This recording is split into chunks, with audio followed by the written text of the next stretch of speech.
The wandering Emberin sat where the emerald mountains folded down into the valley, close enough to the crystal lake that on still mornings the water threw the whole building back at itself in perfect, wavering reflection. It was not a large inn. It had 8 rooms, a kitchen that always smelled of rosemary and wood smoke, and a porch with 2 rocking chairs that had never once, in Sarah's memory, sat empty for long. It also had a rule that every traveler learned within an hour of arriving, usually from someone else, usually with a laugh behind their hand. Don't ask about the corner room. Sarah didn't mind the laughing. She had grown used to it the way a person grows used to weather, something that happened to the world around her, not something that touched the quiet certainty she carried inside. Every morning, before she lit the stove or set the bread to rise, she climbed the narrow stairs to the 2nd floor and let herself into the room at the end of the hall. She opened the shutters to let the mountain air move through. She changed the flowers in the little clay vase on the windowsill. Whatever was blooming that week, mountain aster or thistlebell or, in high summer, the small gold sunflowers that grew wild along the lake path. She smoothed the quilt on the bed, tucked the corners the way her grandmother had taught her, and fluffed the 2 pillows though only one had ever been slept on, and that only by dust. Then she hung the sign. It was a small thing, carved from pale driftwood by her own hand when she was 16, the letters burned in with a heated poker because she hadn't had money for proper tools. The paint had faded and been redone twice since. It read in careful looping script, "Reserved for my future husband." "You know," said old Bertrand, who ran the feed store and had known Sarah since she was small enough to fit in a hay basket, "one of these days a fellow's going to knock on that door just to see what happens." "Then he'd better be my husband," Sarah said, wiping down the counter, "because otherwise I'll have to give him his coin back and send him to sleep in the barn." Bertrand laughed the way he always laughed, a big warm sound that shook his shoulders. 10 years, Sarah. 10 years you've kept that room shut up like a shrine." "It's not a shrine." She smiled, because she always smiled at this particular tease, the same way water always finds the same channel down a hillside. "It's a room. It's just waiting for someone, that's all. The whole valley thinks you're waiting for a ghost story. Then the whole valley can think what it likes." She said it without any heat at all, the way someone states the color of the sky. "I'm not in a hurry. I have an inn to run, and flowers that need water, and you, old man, who still owes me for 3 sacks of flour." That sent him off chuckling and grumbling for his coin purse, and the conversation ended the way it always did, with Sarah still smiling, still unbothered, still climbing the stairs every morning to a room that stayed exactly as ready as it had been the day before. She had been 7 years old when the blizzard came down off the high passes so fast that grown men who had lived in the valley their whole lives got turned around within sight of their own front doors. Her parents had been away at the lower market. Sarah had been alone in the old cabin when the wind found every gap in the timber, and the fire guttered and the cold came in like something with teeth. She still remembered the old woman's hands. Impossibly warm for someone who had walked in out of that storm. She'd worn no proper coat, only layers of gray cloth wound about her thin frame, and her eyes had been the pale clouded color of a vulpine grown very old, the kind of old where a person starts to seem less like a person and more like a fixed point that history simply happens around. "You'll live," the old woman had told her, matter of fact, feeding the fire back to life with hands that didn't shake despite the cold. "You have a long road, little fox. Longer than you'll believe possible, sitting here shivering." "Are you a witch?" 7-year-old Sarah had asked, with the bluntness only children are permitted. The old woman had laughed, a dry papery sound. "I am a woman who has seen certain things happen more than once, which people mistake for magic because it frightens them less than the alternative." She tucked the blanket tighter around Sarah's shoulders. "Someone will come for you one day. Not soon. Years and years from now, when you've built something worth coming to. He will come from farther away than you can imagine, farther than the mountains, farther than the sky you can see from here. He will not look like anyone you know. He will be carrying more sadness than luggage, and he won't believe, at first, that he's arrived anywhere at all. But he will be yours, and you will be his, and between the two of you, you'll mend things neither of you could mend alone. What does he look like? Lost, the old woman said. He will look lost. That is how you'll know him. By morning, the storm had broken, and the old woman was gone. No tracks in the snow, no sign she had ever been there at all, except that the fire still burned and a 7-year-old girl was still breathing. Sarah had told the story so many times over the years that she sometimes worried she'd smoothed it the way water smooths stone, worn away whatever hadn't fit the shape she needed. But the core of it never changed. Someone will come. Not soon. He will look lost. Humans, out here at the edge of things, were closer to legend than fact. The old trade routes that once connected the scattered human colonies to Vulpine space had thinned to almost nothing generations back. A handful of ships a year, if that, mostly avoiding this remote arm of the frontier entirely. Sarah had never seen one in the flesh. She had seen exactly one photograph, in a trader's dogged almanac, of a human man standing beside a cargo hauler, squinting into some distant sun. Pale, tall, oddly proportioned in the shoulders, ears set flat and small against his skull instead of tall and mobile like her own. She had stared at that photograph longer than she probably should have, and told no one why. So when the villagers laughed about the room, they weren't laughing at superstition exactly. They were laughing at the impossible specificity of it, that Sarah hadn't just decided to wait for love in some vague, romantic, girlish way, but had built an entire architecture of readiness around a species that most of them would go their whole lives without meeting. "It's sweet," her friend Wren said once, over tea, in the tone people use when they mean it's sad, "but I love you too much to say so." "But Sarah, 10 years. I know how long it's been. You could rent the room. Just until." "Wren, I'm not trying to hurt you.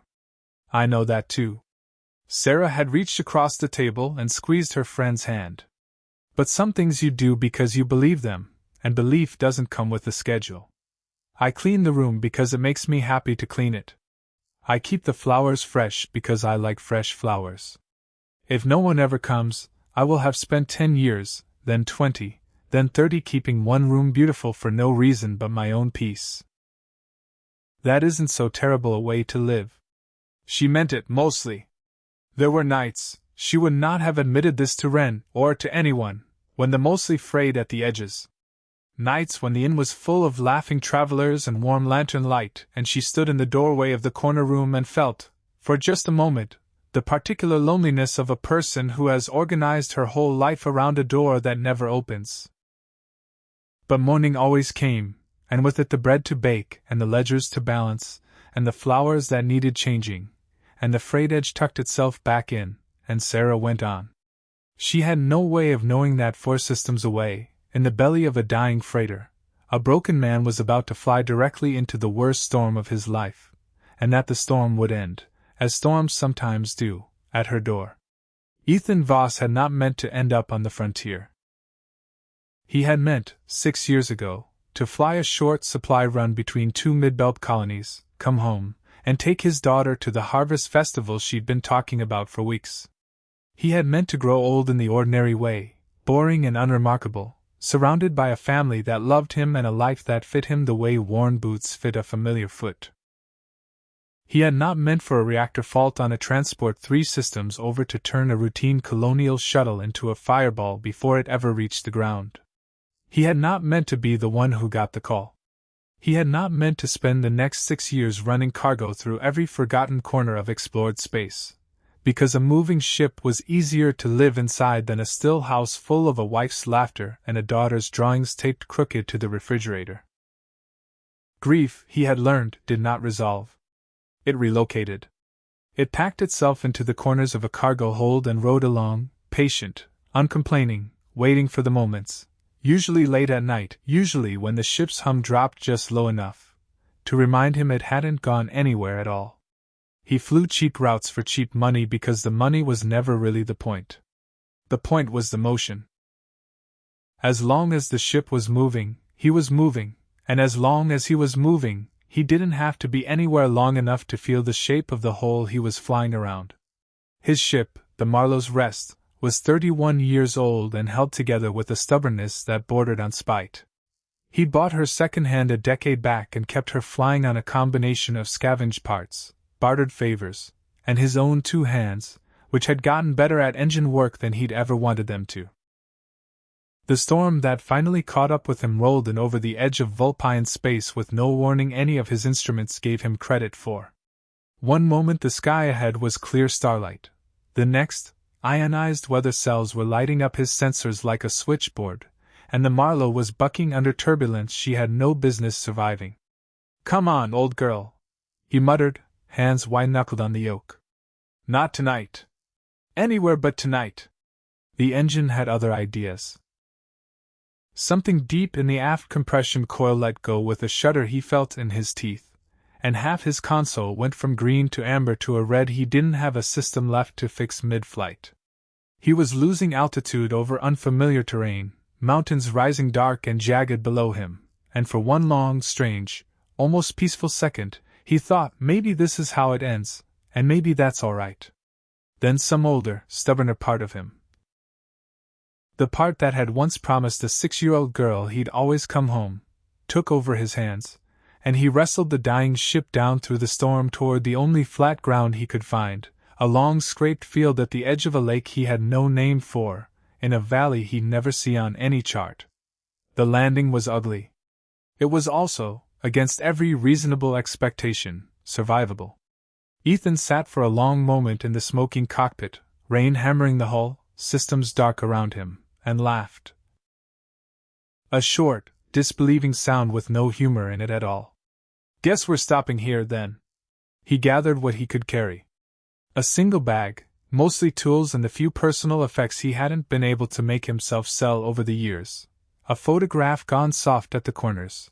A child's drawing folded so many times the creases had gone white. He stepped out into rain that hit like it meant something personal by it, and started walking toward the only light he could see. A warm gold glow, low on the valley floor, flickering the way lantern light flickers, promising the particular safety that fire has promised tired travelers since long before anyone thought to build engines at all.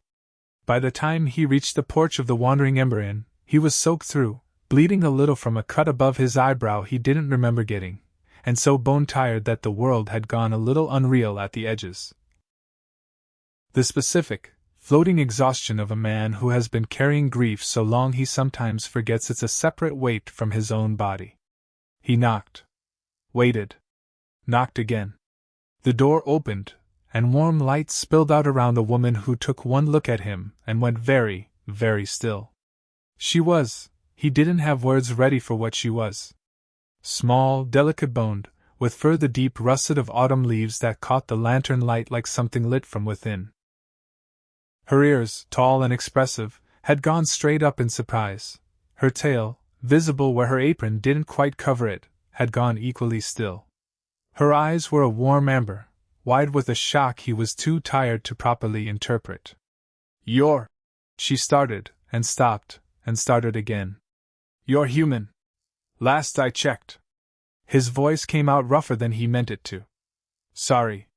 Ship went down in the storm. Saw your lights. I don't have much on me, but I can pay for a room, if you've got one, and I'll be gone again as soon as I can get her flying." Sarah did not answer right away.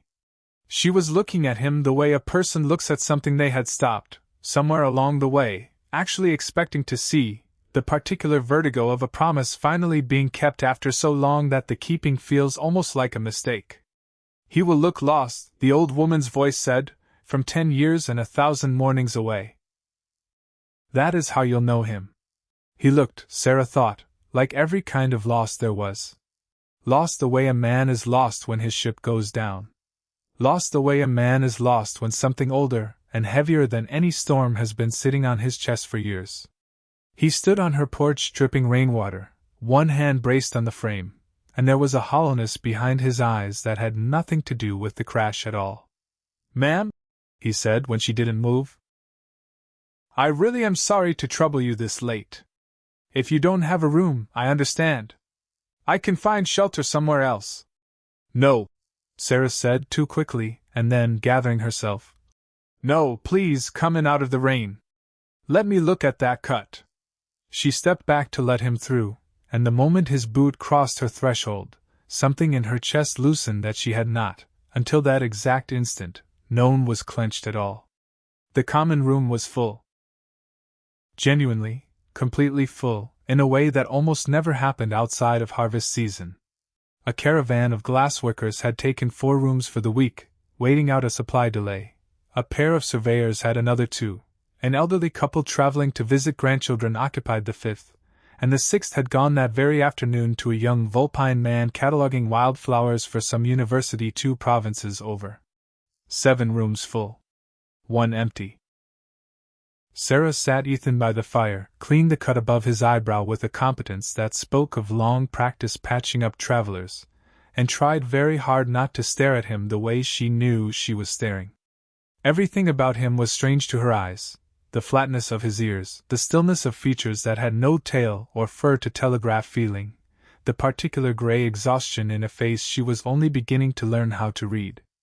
And yet none of it felt as strange as it should have.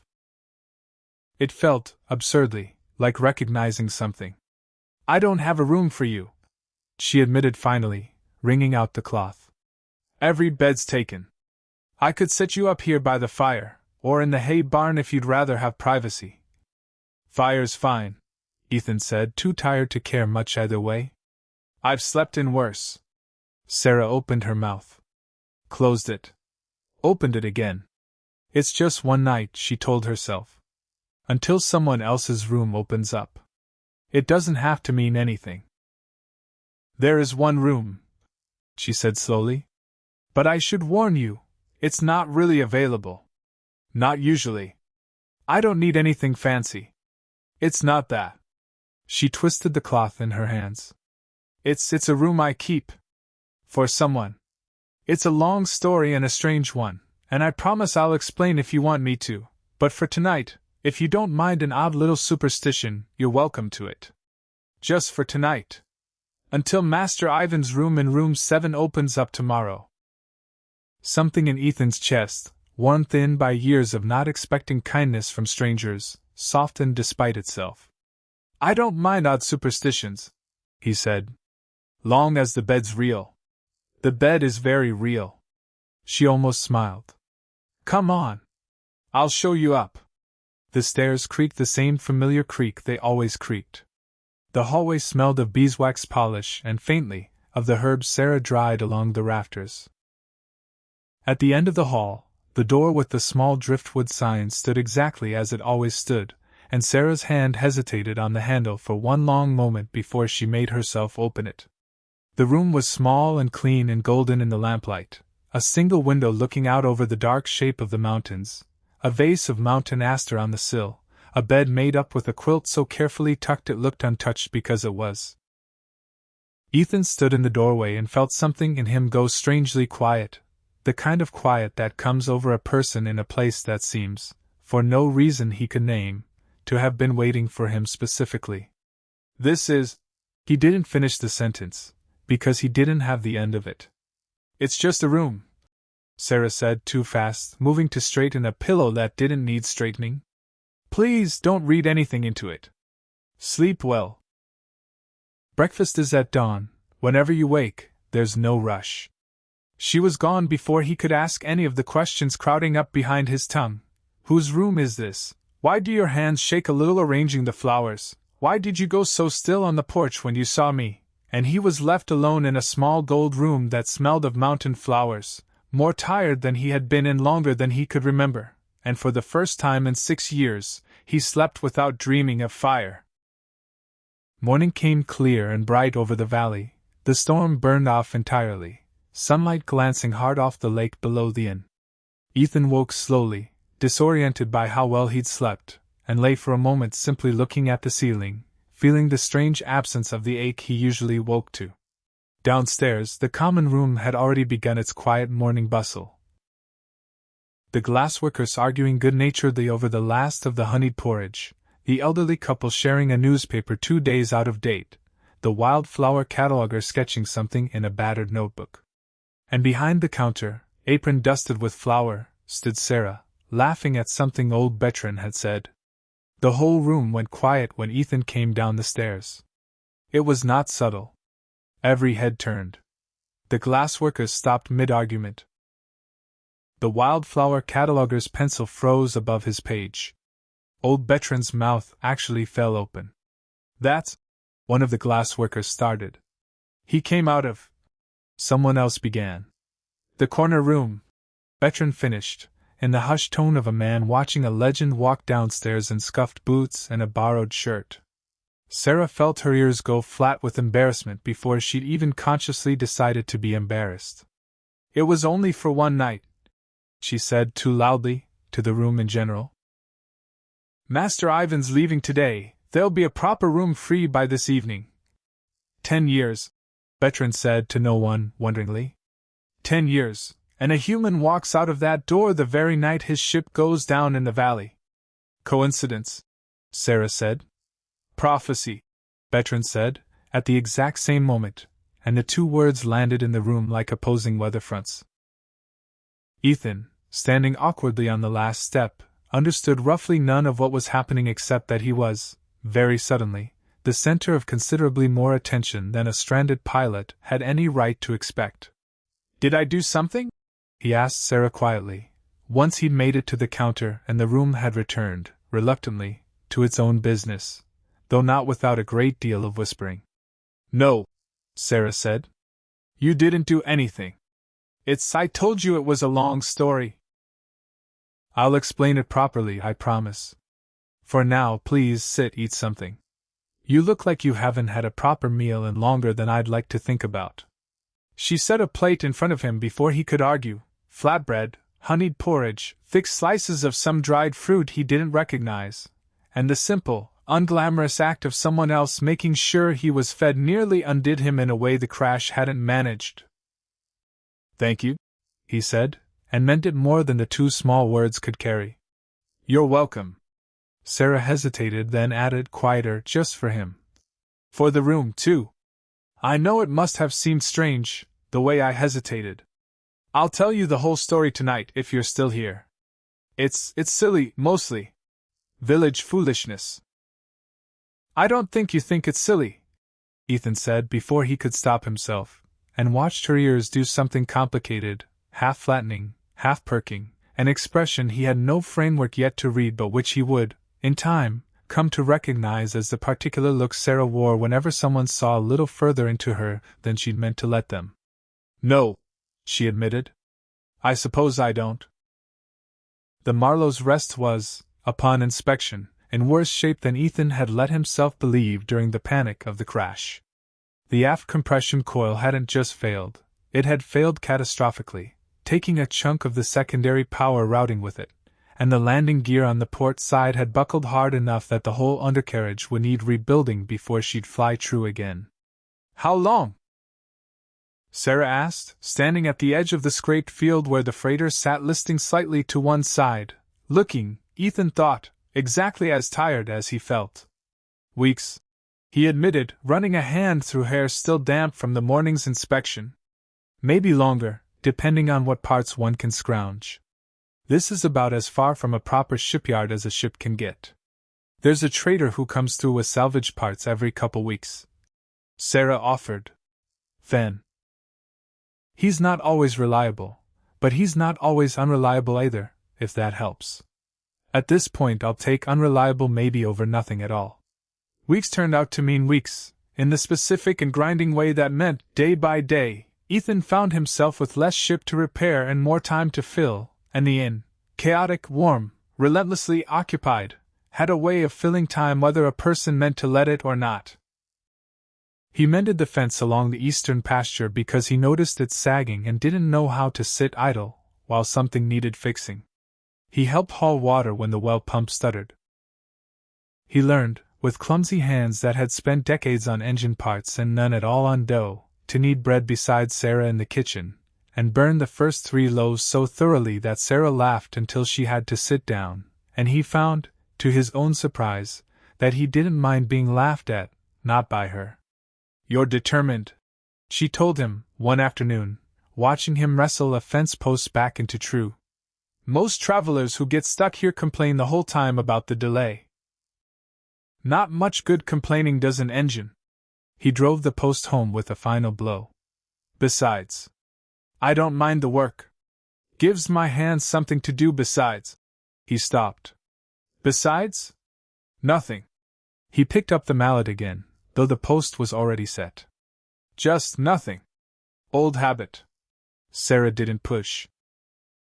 She had learned, over the past week and a half, that Ethan's silences carried more weight than most people's words, and that pushing at them only made him retreat further behind whatever wall he built. So instead she waited, the way she had learned to wait for bread to rise or weather to break, trusting that some things could not be rushed without ruining them. It was in the small unguarded moments that she learned the most about him. The way his jaw tightened whenever anyone asked, casually, if he had family waiting somewhere. The careful, deliberate way he folded a particular piece of paper back into his jacket pocket each night, never quite showing what was on it, never quite able to leave it behind either. The nightmares she heard through the thin wall between the corner room and the linen closet where she sometimes worked late. Not every night, but often enough that she began, without meaning to, listening for them, and feeling something in her chest twist each time she heard him wake gasping in the dark.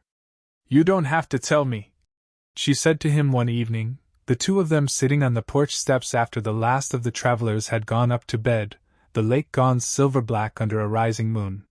"Whatever it is, I'm not asking you to." Ethan was quiet for a long moment, turning a cup of tea slowly in his hands.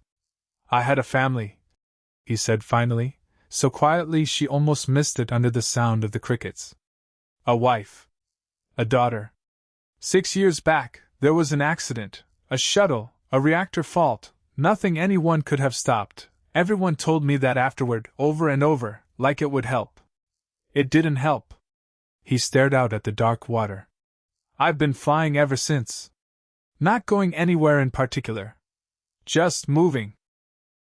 Because if I keep moving, I don't have to sit still long enough to feel how big the empty space is where they used to be." Sarah didn't say anything for a moment. She didn't reach for platitudes, didn't tell him time healed things or that they were in a better place or any of the small, well-meaning cruelties people offer grief because silence frightens them more than words do. "That sounds unbearably heavy," she said instead, simply. "I'm glad you're still here to carry it. I know that's not the same as it not hurting. But I'm glad, all the same." Something in Ethan's chest, some tightly wound thing he had carried 6 years without setting down, loosened by one single careful turn. "Thank you," he said, "for not trying to fix it. I don't think it's mine to fix." She looked over at him, amber eyes steady in the moonlight. "But I don't mind sitting with you while you carry it. If that helps at all." "It helps," Ethan said. "More than I probably should admit." They sat together a long while after that, not talking, the lake breathing quietly below them, and neither of them moved to end the silence, because it had stopped, somewhere in the last few minutes, being the kind of silence either of them needed to escape. It was another week before Sarah told him the whole story, the blizzard, the old woman, the impossible prophecy of a lost human who would arrive carrying more sadness than luggage. She told it haltingly, half expecting him to laugh, or worse, to pull away entirely at the weight of what she was suggesting the universe had done to bring him here. Ethan didn't laugh.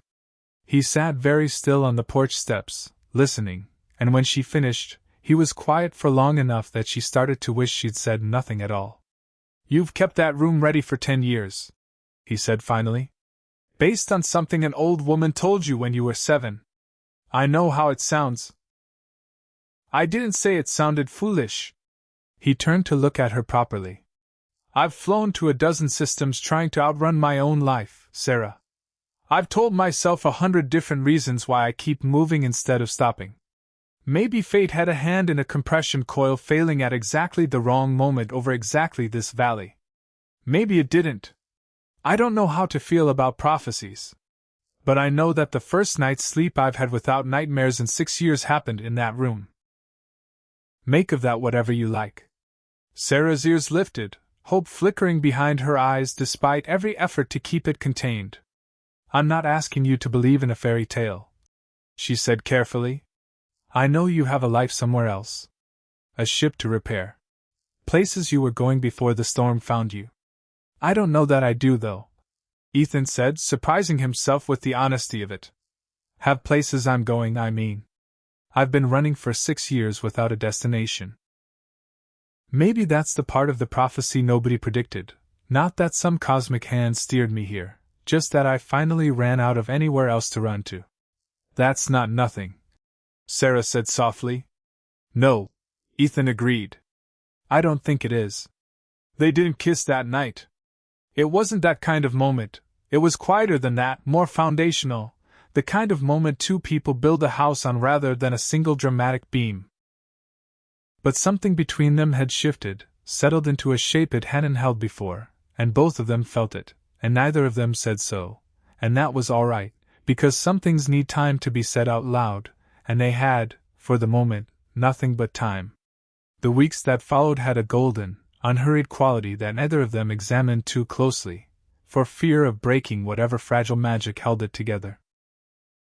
Ethan's ship sat in the field, slowly gathering the parts it needed as Fen the trader made his irregular rounds, but the repairs, Sarah noticed, seemed to take somewhat longer than the parts alone should have required.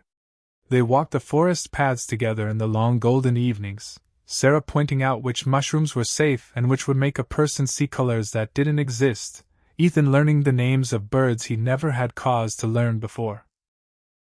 They fixed the eastern fence properly, this time with both of them working the posts, and celebrated with a meal eaten sitting on the fence itself, watching the sun go down gold and orange over water gone still as glass.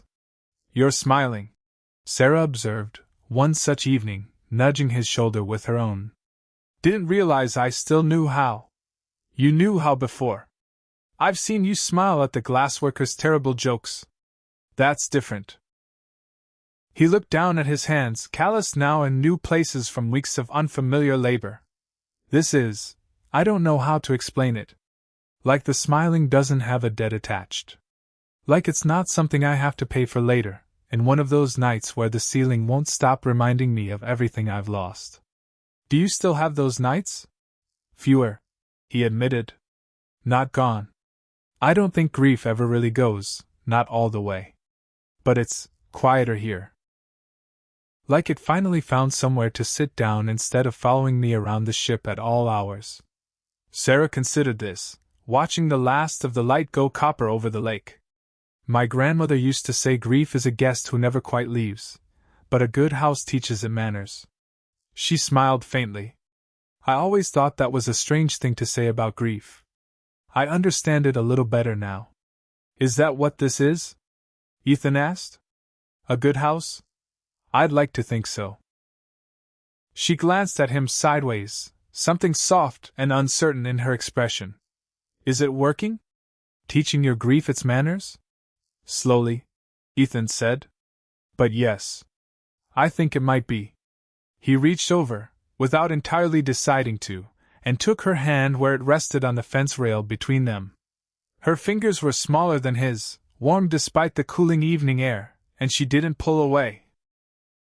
She turned her hand instead, so their fingers laced together properly, and for a long moment neither of them said anything at all, because the silence held everything either of them needed to say.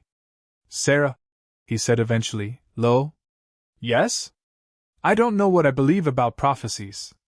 I don't know if some fortune teller really saw this coming 30 years before it happened, or if it's all just a very strange, very lucky coincidence dressed up in a story to make it feel like more than luck.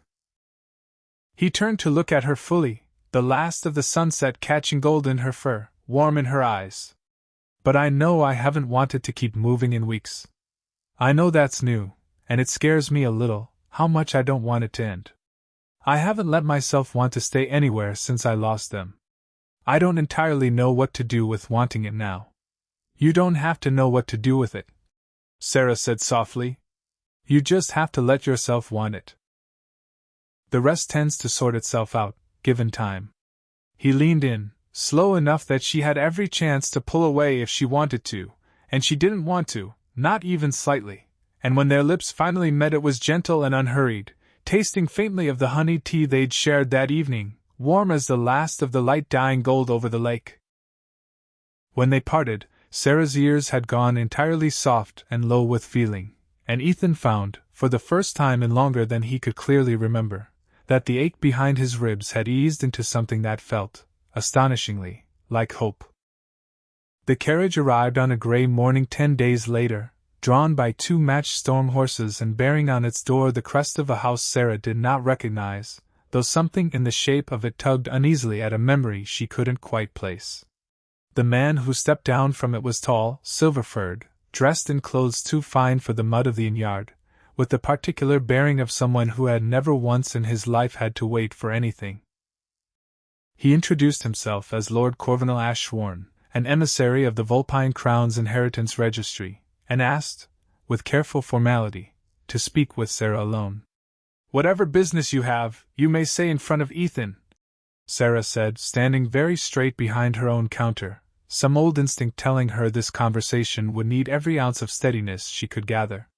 "He's a guest of this inn, and I'd rather not have secrets between us." Lord Ashbourne's gaze flicked to Ethan, taking in one long assessing look, the fact of his humanity, and setting the fact aside with the practiced neutrality of a man used to encountering strange things in service of his duties. "As you wish." He set a leather folio on the counter and opened it to reveal a genealogical chart, elaborate and old, tracing a line of descent back through 5 generations to a house Sarah had never once heard named in connection with her own family. "Your grandmother," Lord Ashbourne said, "was born Seraphine Valtare, last surviving daughter of the Valtare estate, before she abandoned her title and married a common innkeeper against her family's wishes.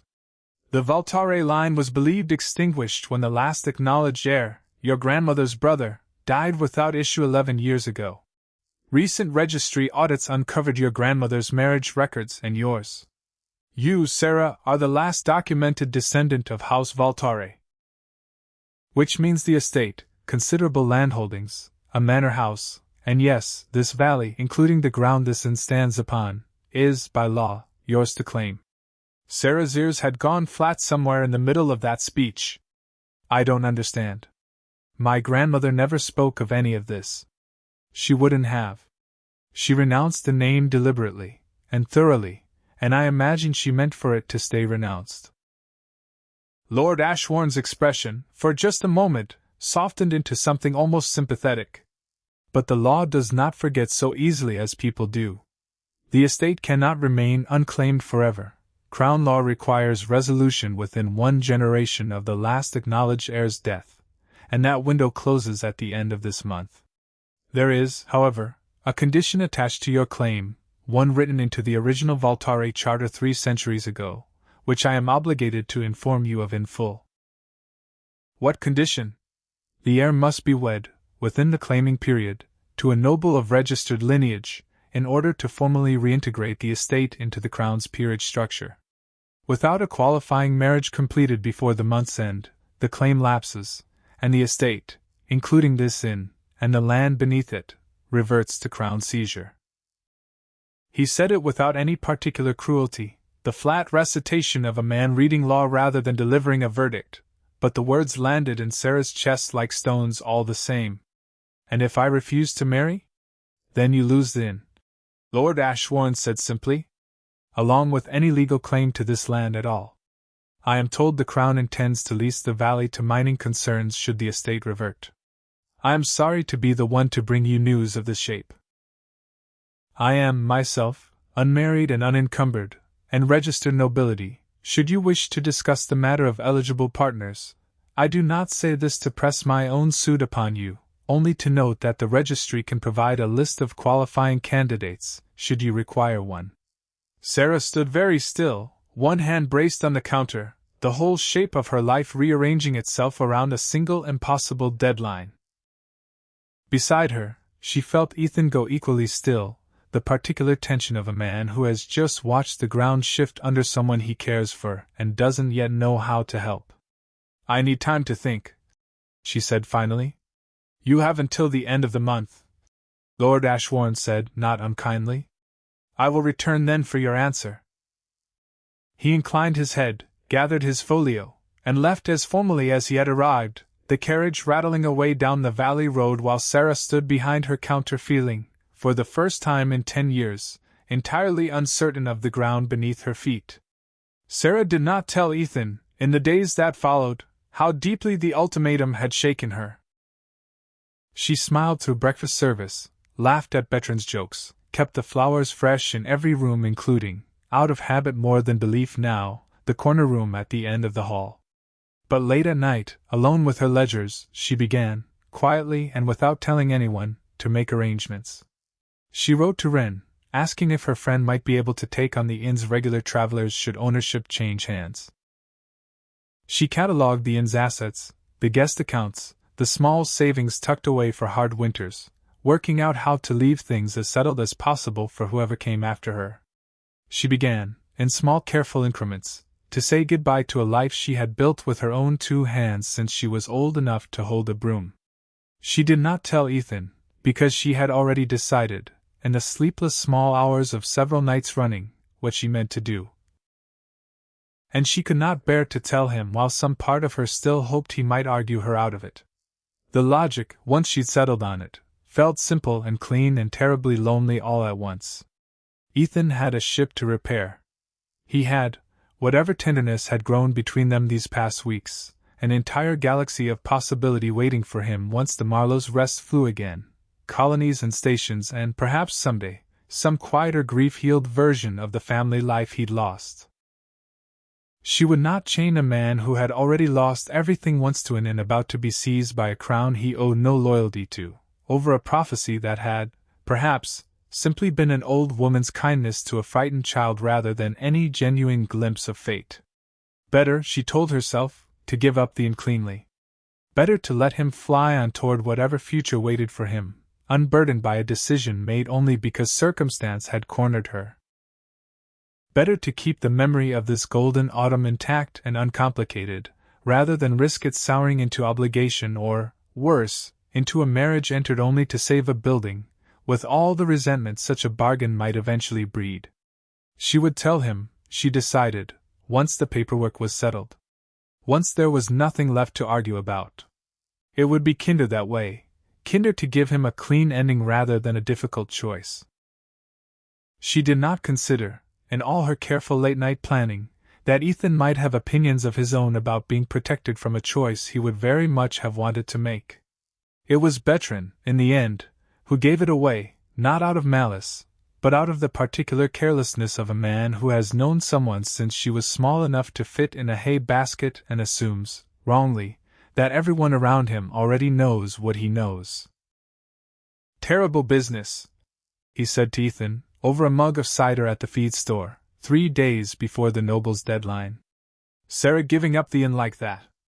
After everything her family built. Ethan went very still. Giving up the inn? Bertrand's weathered face went through several stages of realization, landing finally on horrified understanding. She hasn't told you. Told me what, exactly? So Bertrand told him. Haltingly, guiltily, filling in the pieces Sarah had kept so carefully to herself. The Voltare inheritance. The marriage condition. The crown's deadline, 3 days off now, and Sarah's quiet, methodical arrangements to hand the inn to Wren and walk away from everything she'd spent her whole life building, rather than force Ethan into a choice she believed wasn't fairly hers to ask him to make. Ethan sat with the mug going cold in his hands, feeling something in his chest that was equal parts fury and aching tenderness. Fury that she'd carry something this heavy alone rather than trust him with it. Tenderness that the reason she'd carried it alone was, apparently, a desire to protect his freedom rather than any doubt about his feelings. She's really going to lose it, he said slowly. The inn. The land. All of it. Rather than ask me to stay. That Sarah, Bertrand said, not unkindly. Stubborn as a mule about her own happiness, generous as a saint about everyone else's. Always has been. Ethan set the mug down and stood so abruptly the bench scraped loud against the floor. Thank you, Bertrand. I need to go find her. Ethan. Bertrand caught his sleeve before he could leave. Whatever you decide, go easy. She spent 10 years building her whole heart around a story she half believed and half feared was foolish. Don't make the mistake of thinking this is a small thing to her, whatever you decide to do about it. I don't think it's small, Ethan said. I think it might be the least small thing I've ever been asked to understand in my life. He found her in the corner room, of all places. Sitting on the edge of the bed she had made up every single morning for 10 years, the driftwood sign resting in her lap, her thumb tracing the burned letters the way a person traces something they're afraid of losing. Bertrand told me, Ethan said quietly, from the doorway. Sarah's ears flattened. I was going to tell you. Once everything was settled. I didn't want. You didn't want me to have to choose. I didn't want you to feel obligated, she said, voice tight. You have a ship. A whole galaxy you could still go back to, once she's repaired. I won't have you staying because circumstance backed you into a corner, Ethan. I won't have you resenting me in 5 years for a choice you never really got to make freely. Sarah. He crossed the room and knelt in front of her, taking the sign gently from her hands, turning it over to look at the faded, careful letters. Can I ask you something? Of course. When you were 7 years old, and an old woman told you someone was coming, someone lost, someone carrying more sadness than luggage, did you believe her because you thought the universe owed you a fairy tale?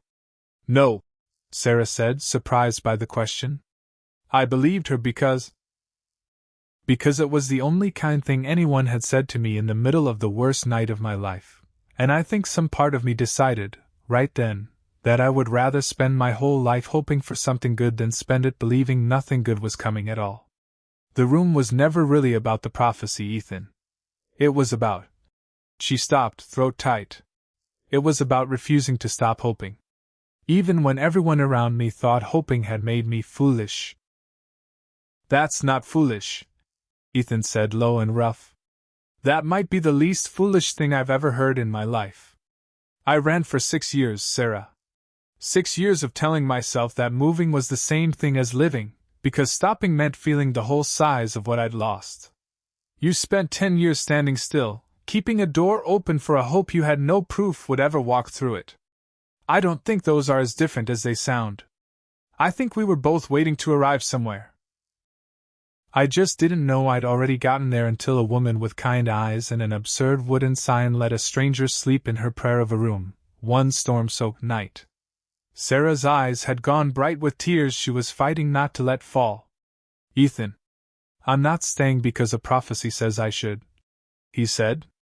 I'm not staying because you'd lose the inn otherwise, though God knows I don't want that to happen either.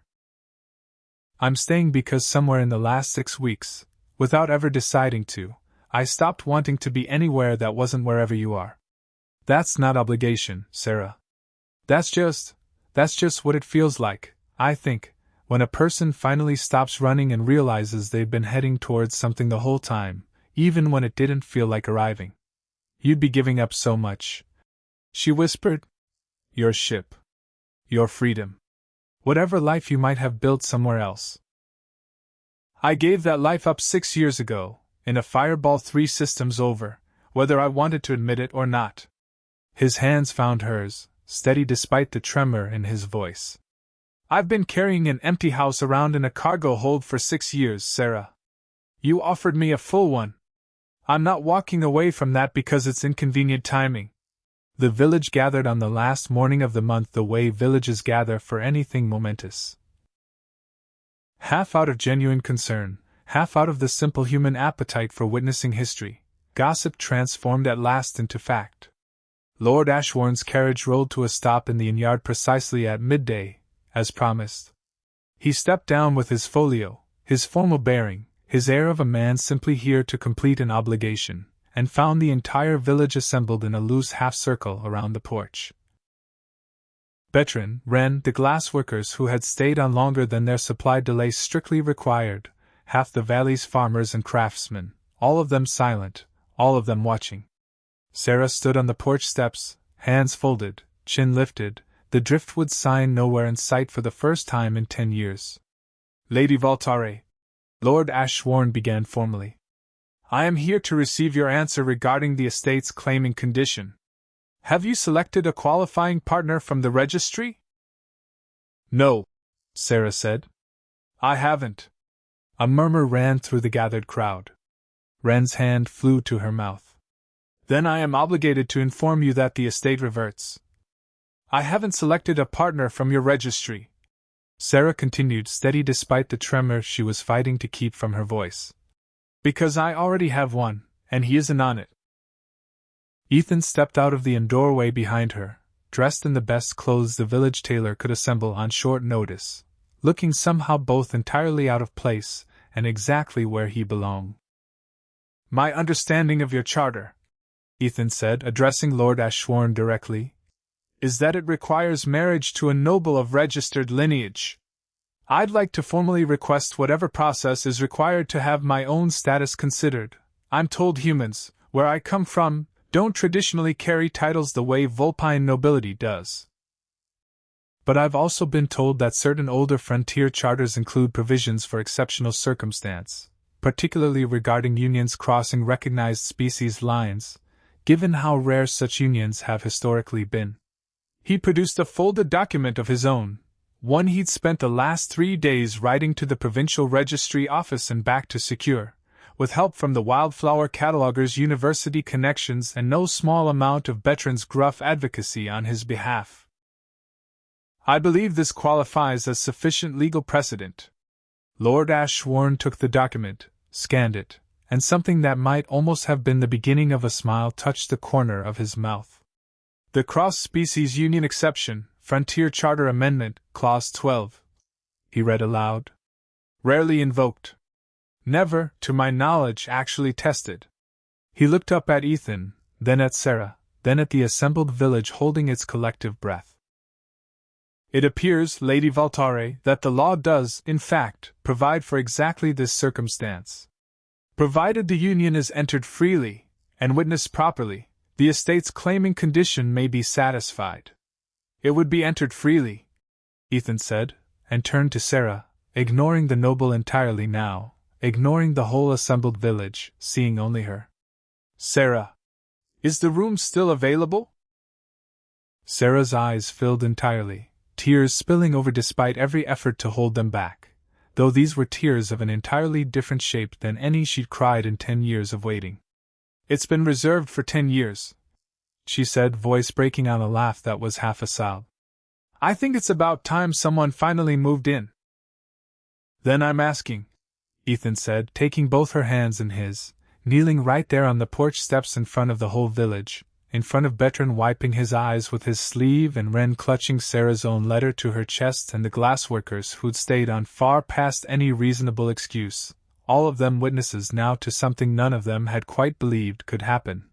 If the room is still available, not for a prophecy, not for an inheritance, or a deadline, or any of it, just for me. Because I spent 6 years searching every corner of the galaxy for somewhere that felt like home, and it turns out home was never a destination I could fly to. It was a person, standing on a porch in the rain, willing to give a lost stranger the one room she'd kept for hope. I'd like to stay in that room, Sarah. Not for one night. For as long as you'll have me. Sarah pulled him up from his knees and kissed him right there on the porch, in full view of the entire valley, and the village, which had spent 10 years laughing gently at a sign on a door and a girl who wouldn't stop hoping, erupted into a cheer loud enough to send birds scattering from the eaves.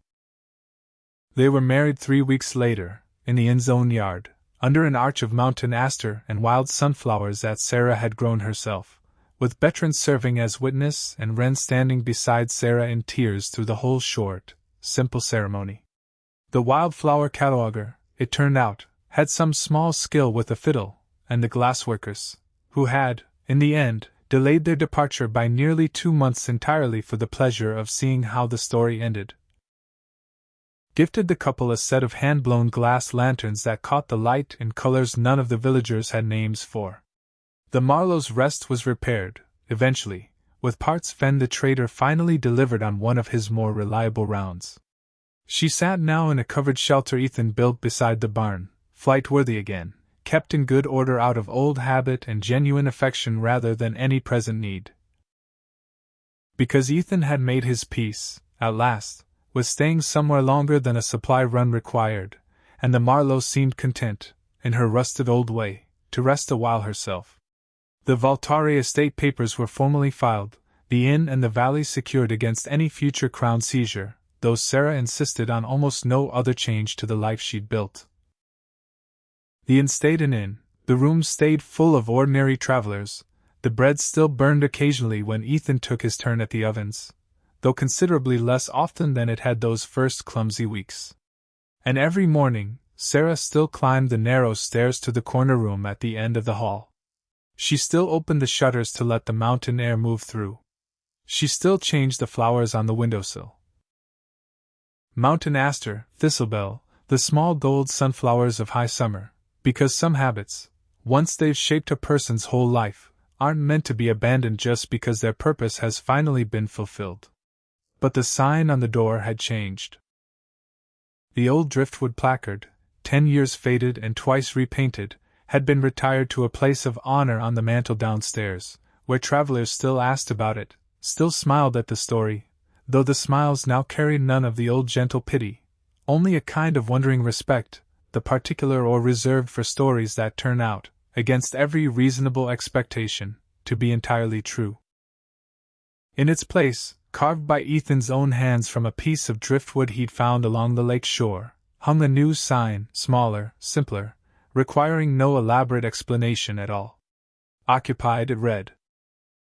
And every evening, when the last of the light went gold and copper over the lake, and the lanterns were lit along the porch, and the inn filled with the warm, ordinary noise of travelers finding shelter from whatever storms had brought them there, Sarah would climb the stairs one last time before bed, and pause at that door, and smile at a sign that no longer needed to promise anything at all, because the promise, after 10 long years of patient hope, had finally, fully, come home.